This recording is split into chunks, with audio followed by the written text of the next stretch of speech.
I shared this with my team at the time, this idea that I had back in 1982. And they said, Robert, you got to do this. You got to do it now. The world is ready. You know what's going on. But the key word in the message that I got in my head, that something is coming our way, and I needed to build deep underground shelters to survive that event. And so it wasn't, Russia's coming our way, or China, or Kim Jong, or Iran, or any of that stuff. Right. Those are all minor, technically, events compared to what I envisioned. The deal was to build as many shelters as we could for as many people while we still had time.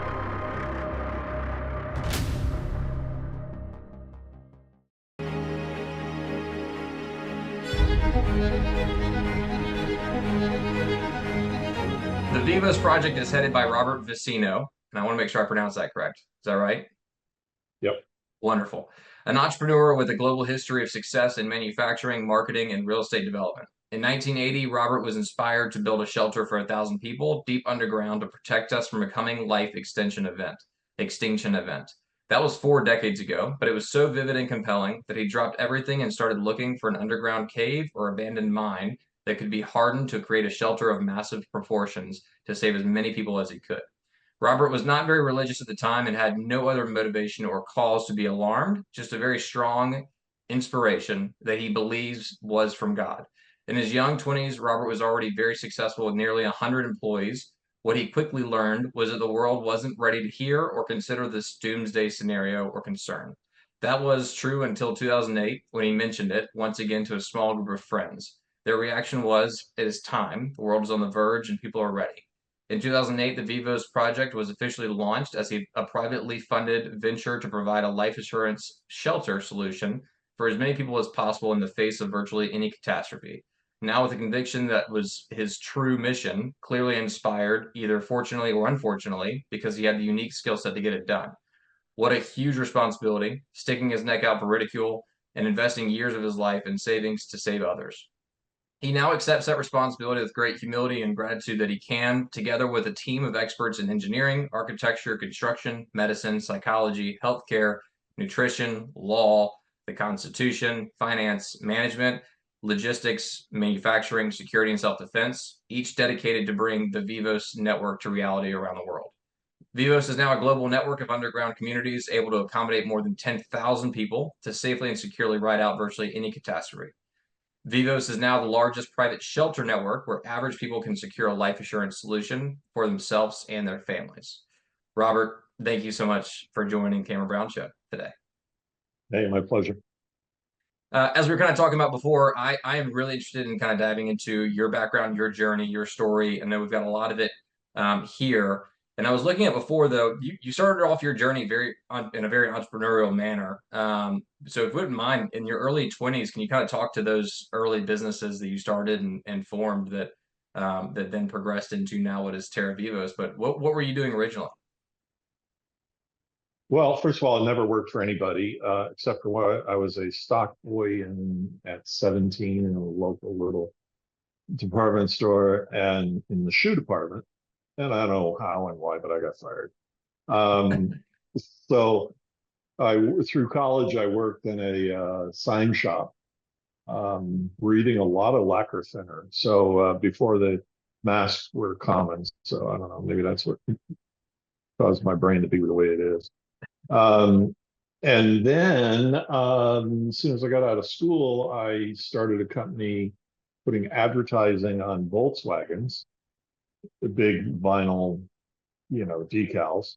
And it was fairly successful until they stopped making the Volkswagen Beetle. And then, we kind of saw that writing. I moved to California and somehow got started. I was a hot air balloonist back in Connecticut where I grew up. And it's got a lot of limitations, but I said, you know what?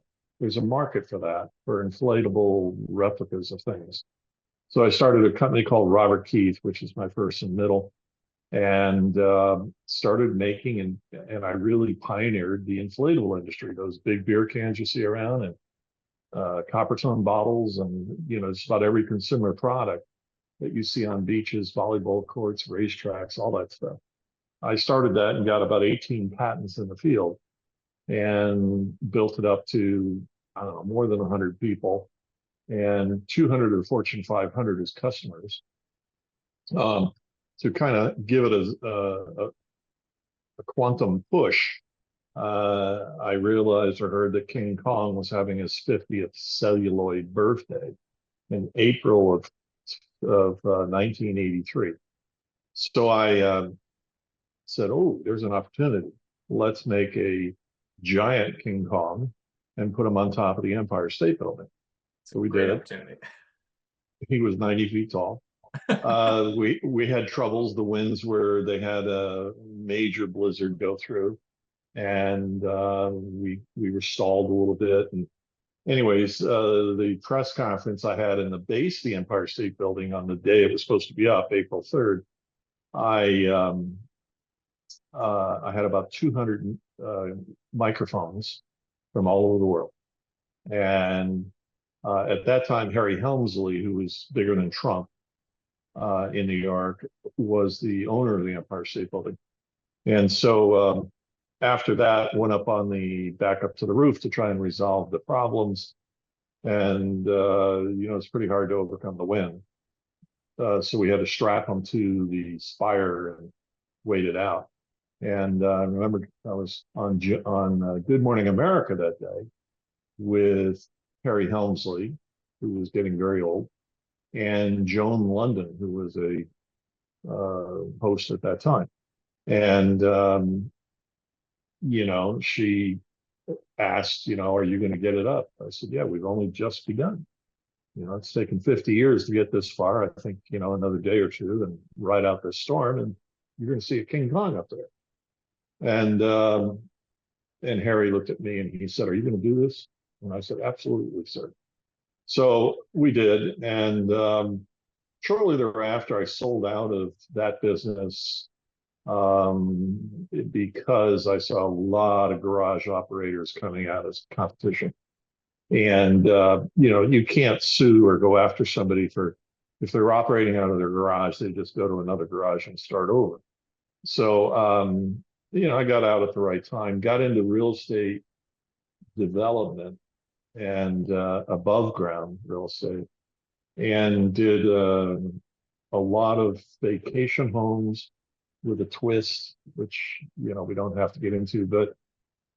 And then in 08, that's when market was crashing, if you remember, and Lehman Brothers went down and others. And, I shared this with my team at the time, this idea that I had back in 1982. And they said, "Robert, you got to do this. You got to do it now. The world is ready. Do you know what's going on?" And so I wasn't as aware of things as I am now. But the key word in the message that I got in my head, and I don't think it was God, I think it was the Holy Spirit speaking to me back in 82, was that something is coming our way. And I needed to build deep underground shelters to survive that event. And so it wasn't, Russia's coming our way, or China, or Kim Jong, or Iran, or any of that stuff. Right. Those are all minor, technically, events compared to what I envision. And that is something's out in space and it's coming again. And it comes around every 6,000 years. And it was the cause of the Noah event. What it is very magnetic, solid mass, and it grabs our magnetic poles and actually tilts the Earth 90 degrees, rotates it suddenly. And that is a catastrophe, winds of 500, 600 miles an hour, and so on. And obviously water and displacement of land areas and so on. And so that object is called Nibiru. Niburu, Nibur, you. Otherwise, Nibiru. other, Nibiru or Nibiru. Yeah, you got it. yeah. Otherwise known as Planet X. And, for years, NASA has said there's no such thing. But in 1983, they put a satellite out in space called the IRAS satellite, which was infrared spectrum. And its sole purpose was to find Nibiru. And the reason they needed infrared is because it doesn't have any light. It doesn't reflect light. So you have to kind of know where it is, and then they could see it in the infrared spectrum. And so they found it. And US News and World Report that year, 83, a number of publications, including New York Times, headline, Nibiru found, Planet X found. But they said it wouldn't be here for 50 years. Well, let's count the years. We're just about there. And Ronald Reagan was president at the time, and he understood that if that was really understood by the public, there'd be a mass panic. The government cannot tell you about a threat without providing you a solution. And there is no solution. They can't provide enough shelters for $300 million, $300 million, 300 million people in America or the world. And so they have built their own deep underground bunkers with underground rail trams that go from Washington to Denver at hyperspeed. And there is a bunker under the Denver airport. That's why they built it there. And there's plenty of proof, but I won't get into that with you right now. I've done shows on that and revealed how anybody could, if they're astute enough and look at the Google Earth satellite images, you'll see it. After it was built, they claimed it was part of the airport, but it was built wrong, and so they dismantled it and buried it. And really, you do a $1 billion underground project and you did it wrong? I don't think so. And since then, in the early 90s, when they launched I don't know the correct word here, the Denver airport, every president has ventured there to do a tour. Obama was one that was well known to have done it, right, and flew in, went down underground, not to be found for about an hour, came back up, no meetings on his calendar, got on his Air Force One and left. So, why would they do that? There's plenty of stories about truckers that have gone through underground tunnels to get to the site and really don't know where they are. GPS doesn't work down there and so on. And there's loading docks and they've offloaded food. And this was really about maybe 5-6 years ago, the volume of stories. right. And, I knew what that meant. That is, if you are going to outfit a shelter, what's the last thing you want to put into it is the thing that has the shortest shelf life. And that is food, even with a 25-year shelf life. So that's what they were offloading, was all sorts of freeze-dried food and foods. And presumably they've got space for 10,000 people. But not for you, not for me, and not for the general public. These are for the privileged elite of the military and government. I was contacted early on by a guy who said he was in charge of the computer, let's say roll call attendance, the guest list of who's on the list to get in. And he told me it was around 10,000 people. And I said, well, are you on the list? And he said he wasn't, but he is now. So he just kind of massaged that list, I guess, and put himself in. Yeah. So, the government has prepared for something disastrous, epic, extinction level event. And other than Nibiru, I can't think of anything else unless they knew the sun was going to do something on a certain date. That's very hard to predict. Nibiru, if they can see it, they can tell when it's going to be here. And what's also interesting, well, I was telling you about Ronald Reagan. He signed an executive order that no government official was ever to discuss it again. All right, mention Nibiru. That includes NASA. But coterminously, they immediately started building deep underground shelters throughout the Rockies. Right. So they know it's coming. They've prepared for it, and I think they're locked and loaded and ready to go at this point. So that said, it validates what my original vision was before the announcement of Nibiru. I didn't have any idea what that message meant. And so in 2008, we did go ahead and launch. It's amazing. It's 16 years ago. It seems like this thing. And, the deal was to build as many shelters as we could for as many people while we still have time.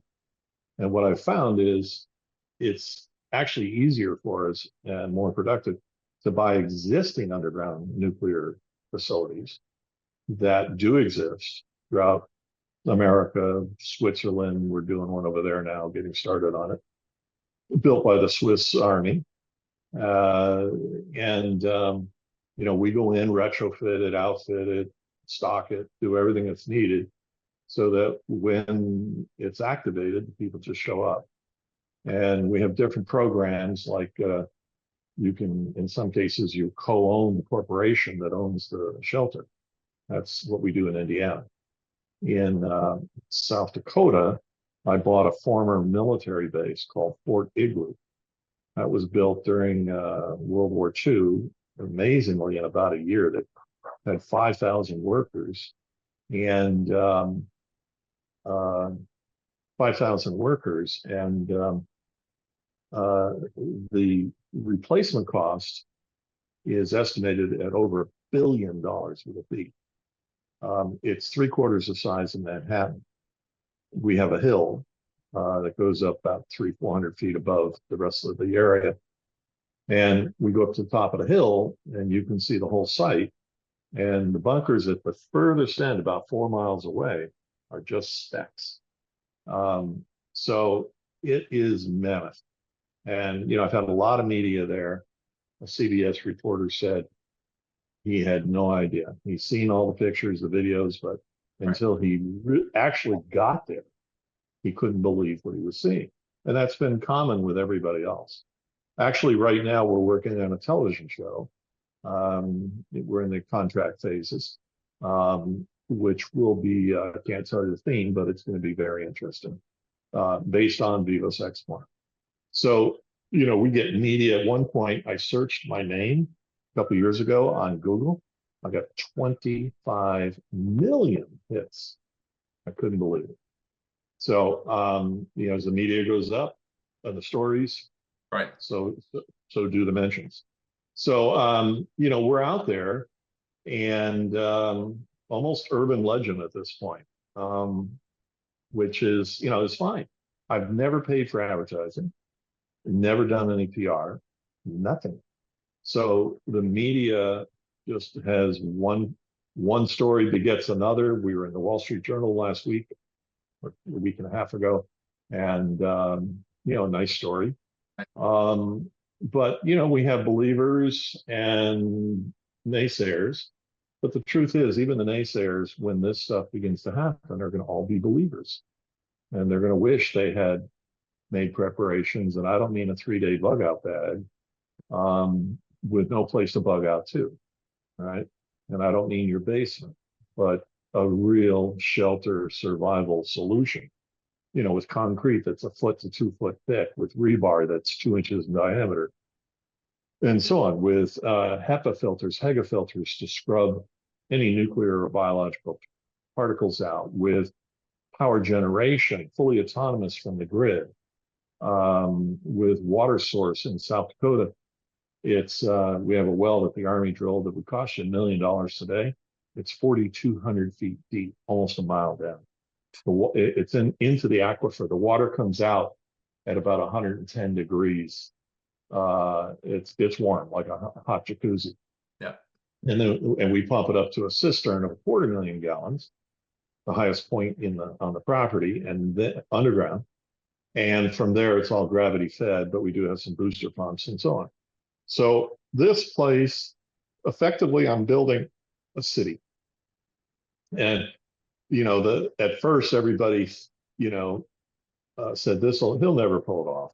These things have been here since the World War II. Nobody's figured out what to do with them. How I got it was a rancher had bought the land. There's 3 large pieces. He bought 1 large piece and was grazing a couple thousand head of Black Angus cattle. And he thought he could do what we do up there, but he found out quickly he couldn't. So he contacted me, and I got an email sitting there having a coffee. And I was just about to delete it when I said, what's that? And looked it up real quick on Wikipedia and said, oh, called the guy right back within 5 minutes. I said, yeah, I'm interested. And he goes, great. How do we work a deal? I said, well, I'm going to pay you $1. And he said, what? I said, I'm going to give you $1. And he said, well, how does that work? I said, well, we're going to share in the upside of leasing the bunkers for 99 years. And so, it's all a windfall to you. And in the meantime, you keep your cattle and you continue to own the land. I just own the bunkers or have a 99-year lease. We did that for a couple of years, and he got in trouble with his bank. He had a large $12 million line of credit, not on this property, but on others. And as you know, the cattle business has been rough. So he was in trouble. He came to me in 16 and said, was it 16? It's probably, I don't remember the year, maybe 19. And he said he needs to sell. Well, originally, when I asked him, would you sell, when we first did the deal, he wanted $25 million. And I said, well, I'll keep the lease deal. I like it that way. And so he made me an offer at 12 million. And I said, it doesn't pencil. There's nothing, I won't be able to survive it with that overhead. So he went away and came back again a couple of weeks later, 6 million. And I said, no. I said, here's what I'll pay you. Whatever the appraisal is for comps for like kind land in the area, large pieces of grazing land that have cattle on it. And he said, okay. So we did. And it worked out to 2.65 million. So I got it for a lot better than 25. Yeah. So, but I'm in San Diego. My home that I'm sitting in right now is about a 7 million, maybe $8 million home. And for 2.65, you get a 2-bedroom condo out here. Yeah. It's ridiculous. And so, it was nothing. And there was a first loan on it. And I said, all right, I'll assume that loan, and paid it off within 18 months. So I own it now free and clear. I never put anything into it. That $1 I sent him came back to me as addressee unknown. I've got the envelope in my drawer. So it's insane. And didn't even unseal it, just as memorabilia. So it's so effectively, I got the property for free. But it's been millions and millions of dollars going out and coming in. But we've ended up having to form a construction company, Vivos Construction, with lots of heavy Caterpillar equipment. You name it, we got it. Because there's a lot of road work, all the bunkers need. There was erosion of the dirt that was on top of them over the years, 80 years. So we have to pull the dirt back, reseal the waterproofing on the concrete, and you can see where it's stuck and it didn't. Where it was exposed to the sun, it didn't. And then put the dirt back, and then we lease them as a shell, so people can come in and do what they want. And most people want us to build them out, and so we've got a selection of things we can do. But if you want the full build out, it's about 150 grand. but that's for a 2,200 square foot, roughly, interior. Think about it. That's bigger than the average American home. And we build it out like a house with baseboards and, wood floors. I mean, they're beautiful. And so you can accommodate anywhere from, well, you can accommodate up to about 20 people in a bunker, one of those bunkers, comfortably. Now, what that means is family and extended family and so on. A lot of people, actually, we've got some people that are doing it on their own. No, they're not sharing. And I'm saying to them, hey, man, you better find a friend or family because you're not going to survive long term alone in a bunker. We do have a network for communications between the bunkers, but still, you need interaction, you need human interaction and so on. So some of them have said they're going to stop at the local restaurant and pick up the best looking waitress on their way. Hey, not a bad idea if it's the end of the world. If it's the end of the world. I'm curious. And some of those people are married. Oh man. As it relates to the igloo bunkers specifically in South Dakota, in comparison to some of the other bunker systems that you built out, how well do they stand up against some of the more, I say, the deeper underground bunkers, maybe more complex? Well, they're underground. They were built to store bombs, and they did to the hilt, to the top of the 12.5 foot ceiling. And they were separated by 400 feet in every direction. So if there was an explosion in one, it wouldn't create a chain reaction. Got it. So I would say on a scale of 1 to 10, those are about a 8.5, 9. The one we have in Indiana was built specifically for Cold War, deep underground. And and I bought that pretty cheap, but then we went in and put about 2 million into it. So to retrofit, I mean, it was built during the 70s, Cold War, and just to give you an idea, the smoke detector circa 1970 was a device that was about this tall, stuck to your ceiling. It was a major contraption. So we just took them all out, threw them out, and now we have the nice little, whatever you buy at Home Depot. So we've gone in and retrofitted. There was 2 jet engines, turbine generators that eat about 25 gallons per hour. We ripped those out. I gave one of them to my foreman, and I said, "Here, it's yours, a gift." So he took it and he put it on eBay or something. He sold it for about $1,000. I said, "Wow, you screwed up. You should have parted it." The generator alternator on it was 250,000 watts. And the jet engine in itself would have been worth about 5,000. And so parting it out, you would have gotten a lot more than selling it. But the problem is nobody wants it because it's a fuel hog. Right. So the only ones that want it are the offshore drilling platforms. So because fuel costs them nothing. Right. So anyway, so a lot of learning experiences, a lot of lessons. I created the market. I got to tell you, before we started, nobody was talking underground bunkers since the 60s, I guess. And when we started, media was saying, "Are you kidding me? This guy's crazy," And so again, I did stick my neck out, but it's gone from crazy to a year later, the media was saying, "Do they really exist?" And we invited anybody that was concerned to come see it. And then it went to, okay, how much does it cost? Then it went to the following year, well, who are the buyers? And, we had some very significant buyers. And just recently, April of this year, Zuckerberg announced that he's building a deep underground bunker for his family on the island he owns in Hawaii. So that really gave us a spurt. I don't know. We probably sold 30 bunkers within 2 weeks on that. Do you know who he's using to build his? Just out of curiosity, do you know that in the network who that is? No. I'm sure it's just. Let me put it to you this way: every billionaire has a bunker.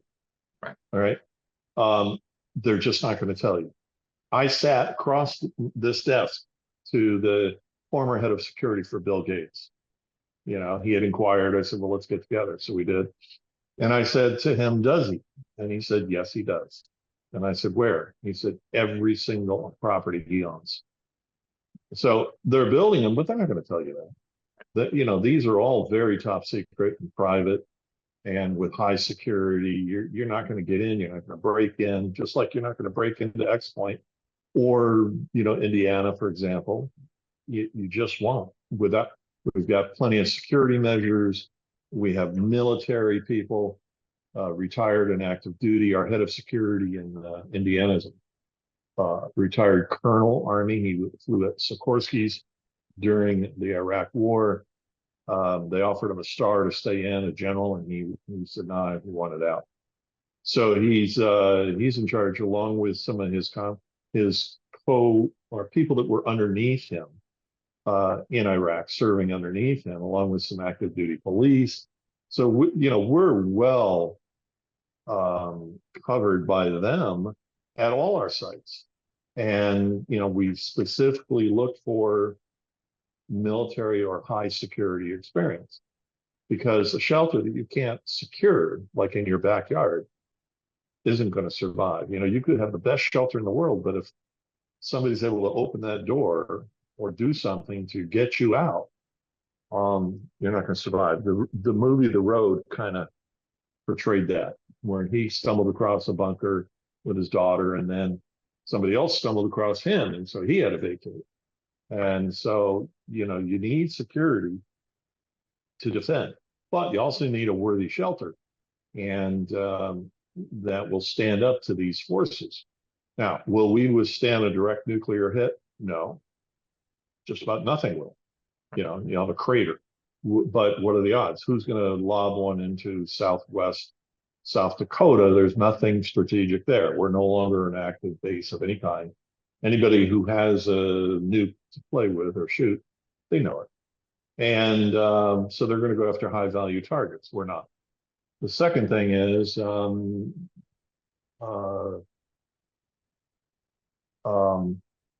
lost my train of thought about the nukes. So we're far enough away from a blast. We think the nearest one would be about 100 miles, and we're upwind from it, which is important. So we're designed. Oh, I was going to say an asteroid. If we have a direct asteroid hit, it would create a mile-wide crater. So but considering all the odds and all the risks, we are the best ticket going. And the reason we're leasing these bunkers is that it was the lowest cost way I could deliver them to the buyers. If we had to subdivide the land, the cost of doing that, state requirements for everything from fire department to sewage treatment plants, et cetera, would have been cost prohibitive. The cost would have gone up to $250,000 per bunker. Wow. So the lease made the most sense, 99 years. A lot of people say, well, I wouldn't lease it if I can't, own it. I want to own it forever. Well, forever is going to be 99 years, long after you're gone and probably your children are gone. Yeah. Think about the immediate near future, not the long term. Have you ever leased a car? Sure. Did you say, well, I won't lease it if I can't keep it 100 years? Look back at things that are 100 years old, buildings that either more buildings fall down or are torn down. In California, they're torn down. In the East Coast, they fall down. And that's why you see a lot of rundown areas, brick, ugly brick areas. But so the $99 years was the most we could do by state law, and I think by federal law, that you cannot lease a property for more than that. So we did that. And there's an upfront payment. Currently it's $55,000, which again, you can't buy or build or even install a bunker for that in your backyard. But you're not just buying the bunker or effectively getting it for 99 years. You're buying into a location that is high and dry, about 4,000 foot away from everything, with 5,000 like-minded people. that are all going to have each other's back. So So your buy-in nobody's is going to break. 55,000. What's the annual? About 1,100 a year, And does that and that'll depend go. on how you outfit it, what you decide to put into it, so on and so forth? No, no, that's separate. So effectively, I guess you could say you're buying the bunker and leasing the land that it sits on. Yeah. There's no right to pick up the bunker and take it, nor could you. You know, concrete, it's huge. So, you know, it is the best way. We have lots of rules and regs to, keep the community safe. I call them the Disney-esque, rules. Just if you went into Disney, the same kind of things they would enforce, we enforce. So, um, anyways, and now the difference is in South Dakota, you could live there full time. We probably have 60, 70 bunkers with people living in them right now. In Indiana, you can't. We don't want to wear out any of the equipment, the washer dryers, the stoves, the refrigerators. We don't want pets in there. They're going to dander everything and, destroy it. And so that's sealed. Nobody has a right to live there. It takes two keys to open the blast door, a red key and a blue key. And we distribute those equally throughout the United States. We have people coming from California, from Florida to go there, from New York, all over the Maine. So, and so you can get there, but you won't open the door without a fellow member having the opposite color key. So, however, if there's communications, there is a hidden set of keys. So we could reveal that. But in a sense, we don't want anybody going in there on their own. So it just creates good protocols and so on. And so, anyways, I think we've really nailed it down to where, we can go anywhere in the world right now and build, and we get requests from, believe it or not, China to the Middle East. I had a request from Lebanon about 6 months ago. They wanted to do a joint venture and build bunkers, and they wanted the rights to everything in the Middle East except Israel. Yeah, I can see why. And so we They did just had not make. an outage this past week in Lebanon. They Massive had a power what? outage. Massive power Oh yeah, outage in Lebanon. yeah. Well, it's going to get worse. Yeah. I mean, that's just one of the many threats. I've got people in Poland that are scared that Russia's going to invade Poland. They're going to invade Germany. Both of those countries have told their citizens to prepare and quickly. So, and when asked, the head of the German military said they don't have enough military or equipment to defend. They cannot defend an invasion from Russia. So it's the Ukraine, and then you got Iran, and then you got China and Russia. I mean, the risks are out there. Does that mean World War II thermonuclear? Maybe. At which point, again, Vivos is the safe haven. Now, people say, well, how would I get there? How you get there is you go in advance before it's too late. So if you hear saber rattling in the Middle East or you hear a nuke went off, you go. Yeah. All right. And you can go anytime you want. Like I said, you can go and live there. So people are very quickly building out their interiors. Some people cannot afford that full build out. So they're doing what we call glamping it, which means they're putting up square tents inside.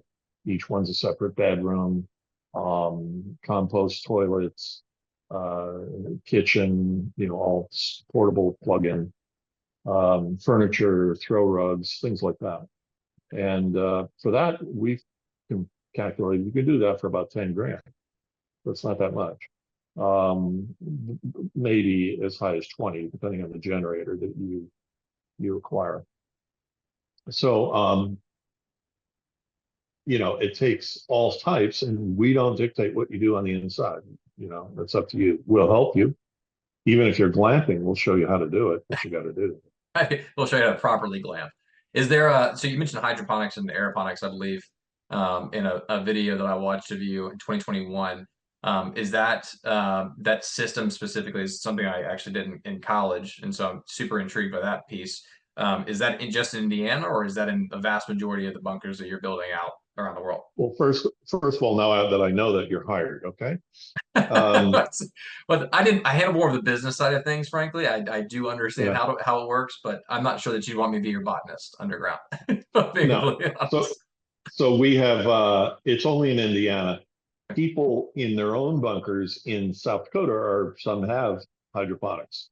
Okay. Um, we have offered several bunkers to be used for farming inside, so that afterwards the event you can come out safely. You'll have storage of fresh store of fruits, vegetables, whatever you can grow. Do another one with mushrooms. There's those that have chickens. They have chicken or hen houses, I guess, or coops. And so we're saying, hey, move them into a bunker. We'll give you the bunker and to be shared.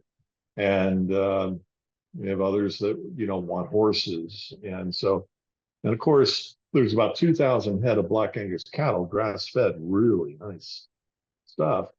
If it hits the fan, people are going to have one or two cows for themselves. But you got to learn how to butcher it, Yeah, which I don't know. that's a key piece of it too. Yes. Yeah, You and then you probably want a deep freeze box, chest Right. freezer, and you can put that in there. You can pack it in salt. You can do all sorts of things. But it reminds me, I'm delinquent on putting together a seminar for everybody to learn how to skin a cow, how to Have butcher it. you considered starting with it? Well, I guess you're going to have cows and cattle, so it wouldn't make any sense to start with like a deer or another animal first. Have you considered starting there and then getting to a cow, or just going straight to cattle because of the fact that that's the animal you'll have Well, on site? that's a domesticated animal, so why not? Yeah, But and plentiful. yeah, We don't allow any gaming, shooting on site. yeah. We have herds of cattle of deer um, of all types, including little bobtails. We have coyotes. We have just about every wild animal, turkeys, running around the site. And I don't want those herds thinned out because they may be our food source afterwards. So if they Smart. survive, and there are some canyons that they can go down into and that's where you see them today. They're pretty much down there in their own little safe haven. Right. This property is so huge. I have not surveyed the whole thing yet, and it's been 5 years, 6 years. We've got an airplane. We've flown it. I had a Hummer, M998 military Hummer, 1993 edition. Had it down here in San Diego. I bought it from a military auction, and I was using it as my coffee car. So go to Starbucks, drive that, and little kids would salute. And Oh, I bet that once again, I bet the uh, kids love that. yeah. So, but I realized it was just sitting in the driveway, not doing any good. So we shipped it up to South Dakota, and now we do rides with it. It's designed to have 8 people in the back on benches, so the side canvases roll up. Pretty cool. And and eventually we may build bigger, deeper underground bunkers. I'd like to have a tunneling machine to do that. An Elon Musk type style. We may build buildings on top, shopping center. I mean, you get 5,000 people, you're a city. And actually, there'll be more people on our site than the county has for residents. So we become a voting block. Yeah. Maybe we incorporate, I don't know. So, but for now, we're just moving it along. We're over 200 bunkers sold to date. I've got about 375 left. How much longer do And you have on the Switzerland build out? well, the Switzerland one is already built out. Okay. We're doing details on it now, and then we'll start outfitting it. There's some new equipment that's needed, and of course fuel and the water sources. Everything has to be checked. And Right. it was built in the '70s, and it's stout. It's really really stout. In fact, let me say this: the since you don't know where it is and you'll never find out. Yep. Uh, Well, well, maybe, unless I buy a spot in the Switzerland bunker, but right, I guess at that yeah. point, unless they're already sold out. So, What do you call these guys? A Russian oligarch uh, is storing $1 billion with a B dollars in gold there in a safe. All right, the room is a safe and well protected. So, I've said, well, if everything happens, he may not be around to collect it. It's money. oh man, in some Switzerland mountain somewhere, we will never know. Um, you talked earlier about the 6,000 year shifting of the poles, and I'm assuming you're very familiar with the Younger Dryas and the shifting then, the floods that came. You also mentioned Noah earlier. Um, I um, I'm curious to know, what percentage of the people that are building out bunkers right now, in your opinion, are thinking that that Nibiru coming and crossing over or coming into impact with the Earth is their number one reasoning for building a bunker. What percentage of people do you think that is? Or do you think that's a very small percentage of the people that are building doomsday bunkers around the world? It's small. Well, it's small for people that are buying Yeah. because they're worried about more near future events such as economic collapse, anarchy. And I can tell you, no matter which way this election goes, there's going to be anarchy. There's going to be burning in the streets and of cities and so on, especially if there's any suspicion of fraud in the voting system. I mean, today Kamala was quoted as saying she wants to nationalize every illegal alien, that nationalize them as citizens. What's that for? Well, it's real obvious. The reason they're here is to shift the dynamic in the population. So, I don't know where you stand. We're primarily a conservative thing.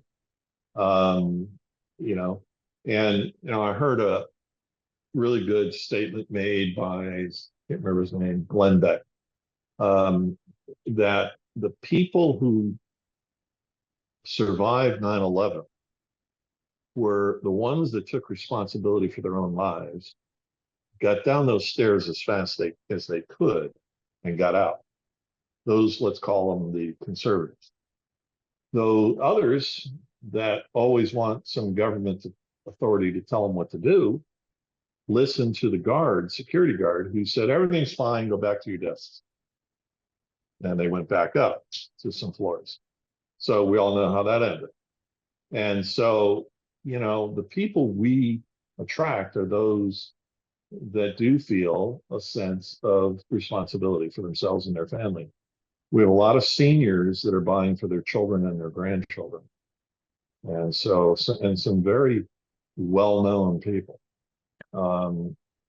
But, so far, I don't know if Alon is going to listen to your broadcast, but I could use his help. Yeah. Well, maybe not right now, but eventually he may, and hopefully he will.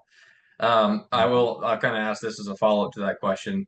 I know you become much more religious as time has gone on. From a spiritual and religious perspective, can you kind of walk me through that journey to a certain degree and how that's continued to grow? Actually, that's not true. I haven't become more religious. I was brought up Okay.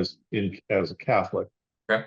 and I skipped catechism on Monday afternoons, which was a school, and so I didn't get all the teachings.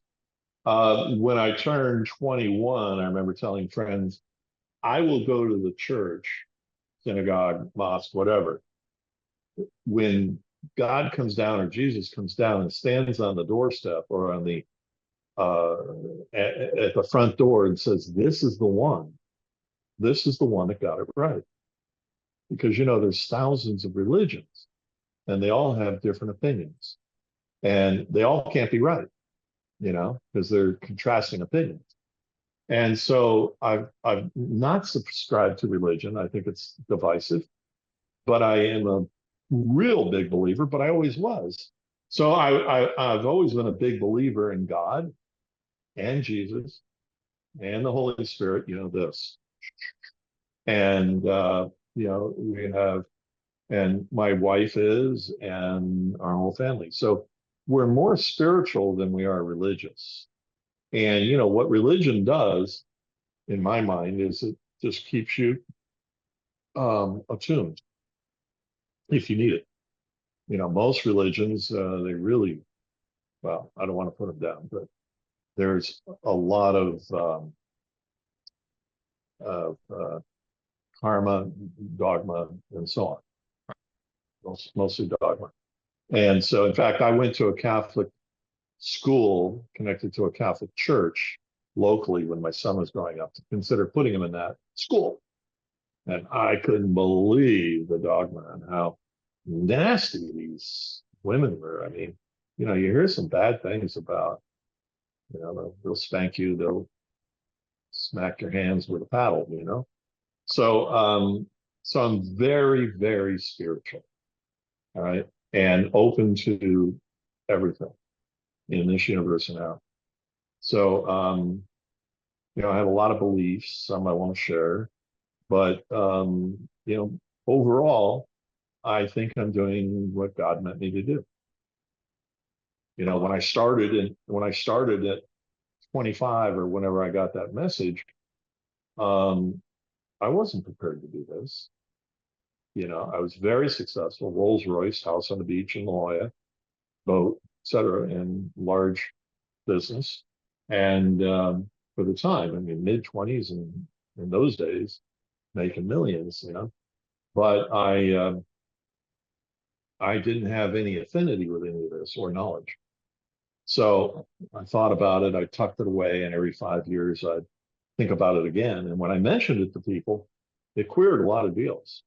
Remember, I went to lunch with some guy, we were going to partner up on a business, and when I told him about it, he got cold feet. So it's been, but I always felt I had time. And '08, I felt time's up. I got to do it. If I'm going to do it, I got to do it now. Right. And so 16 years of doing it, and we're not done. I mean, I want to accommodate 25,000, maybe 100,000 people if we can. But it's going to take resources beyond my own. I've done real well, and but not well enough to, go invest $1 billion in the future of mankind. Right. Well, you've certainly invested a lot of time, energy, and resources in general in getting it to this point, which is phenomenal. So for the billionaires, the Elon Musks of the world that are listening in, this is obviously an organization that you should partner up with, as I'm sure you've connected with a number of them already and made those requests. So we'll, sorry? Let me say this. If any of your listeners have connections to any of the billionaires out there, Yeah. someone out there, one of them should see this as a philanthropic, um, ticket to heaven. Right. Because, you just can't always invest in business that has return. I've been invited on Shark Tank 3 times. And the last time I said, look, I can't come on your show.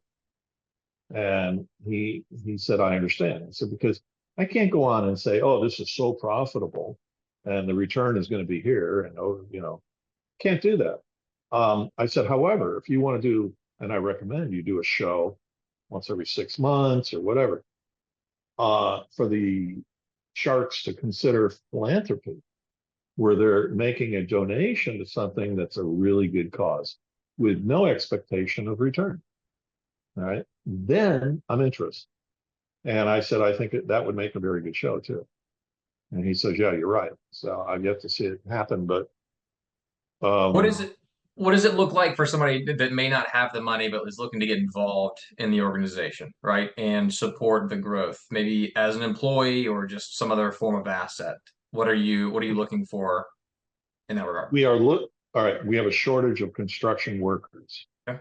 Because we're in a very remote part of the South Dakota, and we're 80 miles, 85 miles away from Rapid City, which is where there are workers. Right. And they don't want to drive 85 miles to come to work and, make the same thing they would make up there. So we've had to recruit. We recruit from within typically, meaning our own members. And they say when we screen them, we say, would you be interested in working on our construction team? And then, yeah. The other thing is security, people with strong security skills.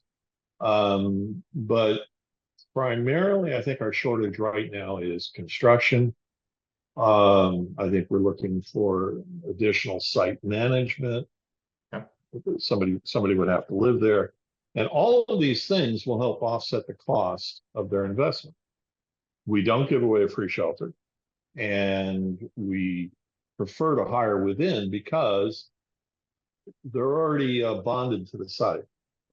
And try to import people from Florida to South Dakota. It's even though I've done it, and we've got some roofers up there doing the concrete work repairs. They don't want to be there in the middle of the winter. Right. So but that's something we're seriously looking for. And I don't mean just contractor management or foreman. I mean workers that want to work. And we could team them up with somebody else who has a bunker if they can't afford their own, and they can share, test it out, see if they get along, that kind of thing. So, but that's our biggest need there. I would say if they're not looking for like a bunker necessarily, but they are looking to work on the bunkers and support the process and project as well. Mhm. That, I mean, I'm assuming you'd fly people in, have them work there for a few months, they could fly back to wherever they're from. Is that something you'd entertain as well? Yeah, they can stay as long as they like. They can, it's easy come, easy go. Yeah. They're 1099 employees, or not employees, but contractors. Right. And so, if they're good, they'll be paid well, and hopefully they'll stay. Love it. Love it. I've got people that are up there that have said they love it. They love the open country. They love seeing the Milky Way at night. They love the small town feel. Yeah. They love the small town feel. And they've bonded with other bunker owners for friends. There's all sorts of dinners and barbecues and you name it. Right. So a lot of retirees have bought in there. And some have bought in there because there's no income tax in South Dakota, personal income tax. So unlike California, which is 14, 15% right now, and may go higher. Kamala's talking 70% tax. Yeah, right. Yeah.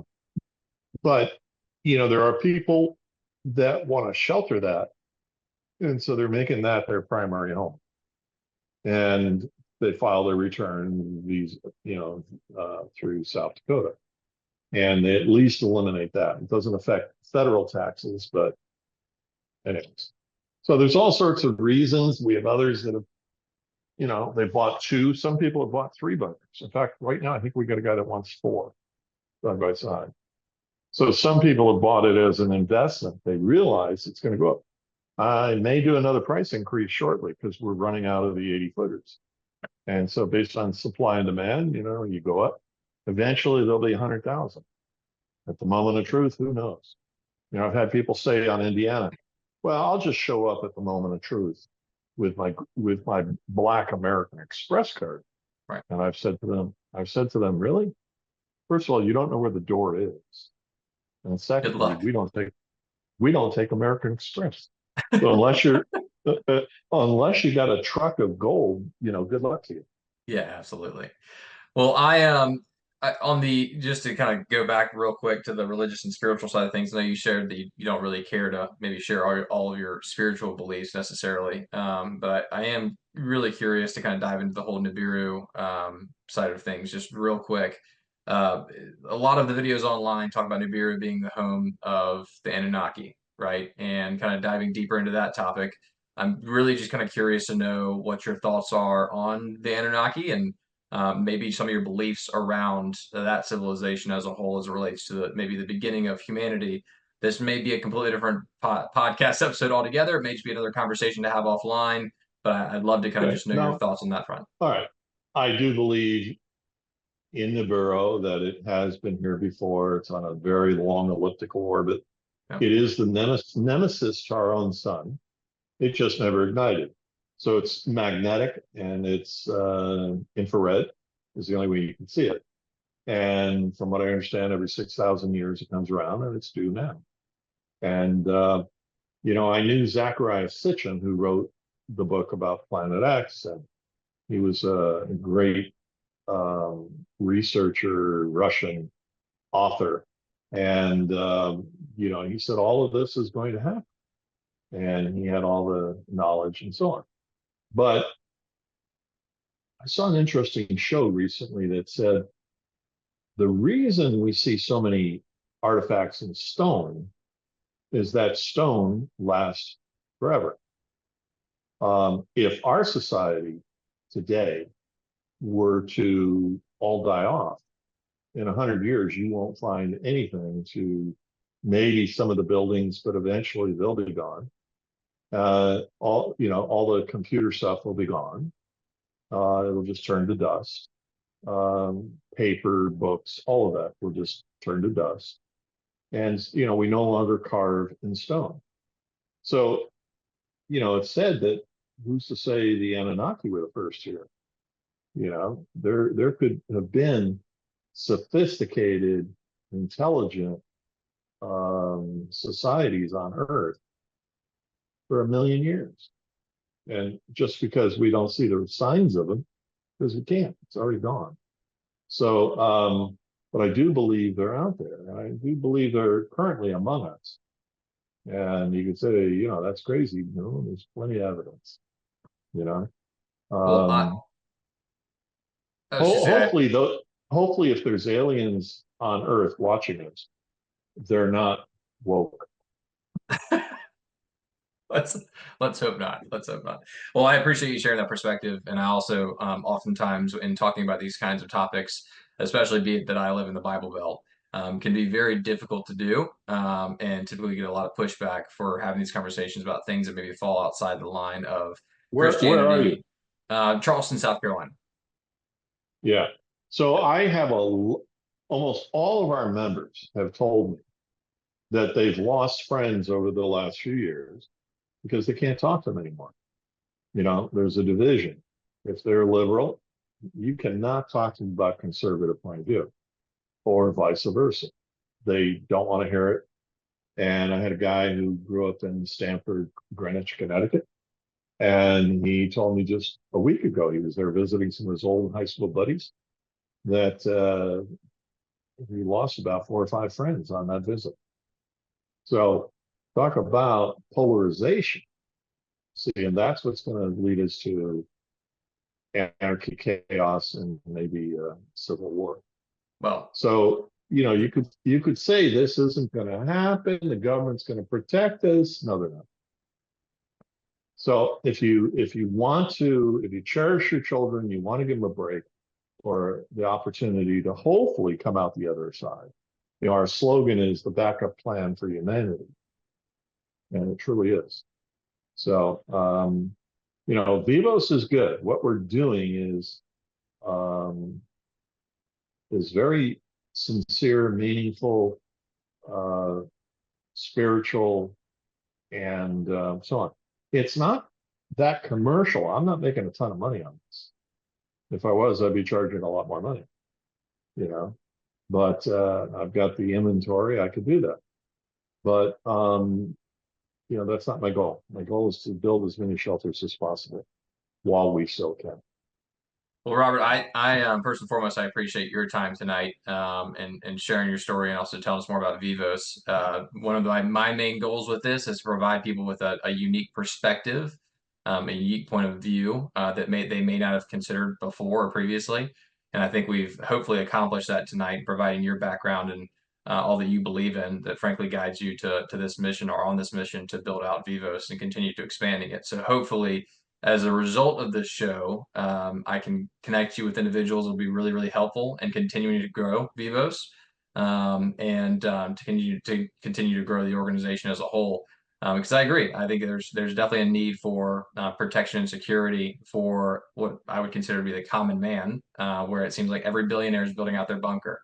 But it seems like it's nice to know there are other options and solutions out there. But is there anything else that you'd like to add that might be good for people to know as we kind of conclude this tonight? Um, yeah, I would say stay away from the notion of a backyard bunker for you and your family. You won't be able to defend it. You can't build one in your backyard unless you got 100 acres or more without somebody knowing. And of course, the contractors who have helped build it know. So one of the things when we were building out Indiana, we wouldn't use any locals whatsoever. We imported from California and the entire crew. So as of this date, we've never identified the location. And hopefully it stays that way. But if not, we've got fencing and all sorts of defenses. But you could say, yeah, this is crazy. This stuff will never happen. Okay. So you don't believe, but when it does, you will. But unfortunately, it'll be too late. Too late to make the arrangement, to get it built out, to get your food. Right now, our only shelter that's turnkey, you don't have to do a thing, just show up with your underwear, is Indiana. And I have a few shares for sale there. These are resale shares. That shelter was sold out in 2013. And so since then, we've had some attrition due to deaths, due to people can't afford it. Their lifestyle has changed. Right. And so, we buy back shares and then resell them. Those are equity shares. They co-own the shelter with 80, total of 80 people. Anyway, so all I can say is the warning signs are all around us. Go to terravivos.com, scroll down. There's a nice little video that shows all the threats and kind of pinpoints where they're most probable. And but even just going throughout that website, it's so informative. It's so much stuff. And one last thing is, if you can't afford it, we can finance it. Indiana, South Dakota, not Indiana. So with a certain amount down and financed over 2 or 3 years and so on. So, which, why? Because we're here to help. I love it. I So, love it. so when are Well, Robert, you going to get one? Do you have a family? well, soon. I guess you could say yes, I do have family. But as it relates Yeah. to the continuing, Children? not yet. And that's kind of what I was referring to. Not children yet.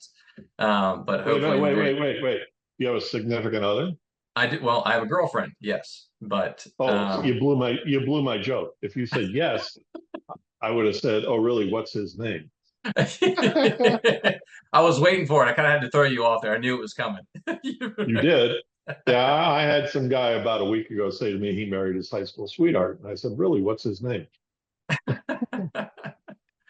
Oh man. Well, So, Robert, once again, I really anyways, appreciate the time. Sorry. we're good. Awesome. I Awesome. appreciate I appreciate your having me on, and hopefully it'll do us both good. And if you personally want anything, you let me know. Absolutely will. Well, thank you, sir, for your time.